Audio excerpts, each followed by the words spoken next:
ஓம் ஸ்ரீ சாய்ராம். என் பெயர் ஸ்ருதி. நான் ராயப்பேட்டா சமிதி குரூப் 2 மாணவி. எனக்கு பால விகாஸ் கிளாஸ் வந்ததுக்கு அப்புறம் தான் சுவாமிய நிறைய தெரிய வந்தது.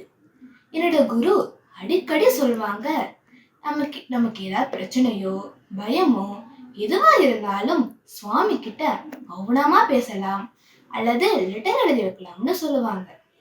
எனக்கும் இது மாரிதான் ஒரு சம்பவம் நடந்தது. எங்க வீட்டுல சின்னதா ஒரு பூனை இருக்கும். அது எனக்கு ரொம்ப பிடிக்கும். ஒரு நாள் அது எங்க போச்சுன்னே தெரியல. அதுக்கப்புறம் அழுதுகிட்டே சுவாமி கிட்ட லெட்டர் எழுதி வச்சேன். அப்புறம் நான் காய்கறி கடைக்கு போயிட்டேன். அதுக்கப்புறம் என்ன ஒரு மிராக்கிள்னா, எங்க பூனை காருக்கடியில இருந்துச்சு. அதனால சந்தோஷமா தூக்கிட்டு வந்து எங்க வீட்டுக்கு வந்தோம். அதனால சுவாமி என்னோட ட்ரூ ஃப்ரெண்ட். லவ் யூ சுவாமி. சாய்ராம்.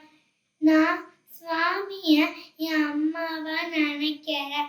சுவாமி என்ன நல்ல வழியில கூட்டிட்டு போறாரு. சுவாமி என் கூட இருக்கும்போது நான் ரொம்ப ஹாப்பியா ஃபீல் பண்றேன். சுவாமி ஒன்று சொன்னா நம்ம கரெக்டா அதை செய்யணும். தேங்க்யூ. வணக்கம். நான் மு பாலமுருகன். எனக்கு சுவாமியை கும்பிடுவது ரொம்ப பிடிக்கும். பள்ளிக்கு செல்லும் முன் நெற்றியில் விபூதியை வைத்து சுவாமியை கும்பிடுவேன். வீடு திரும்பிய பின் நெற்றியில் விபூதி வைத்து படிக்க ஆரம்பிப்பேன். நன்றி. ஐ லவ் சாமி.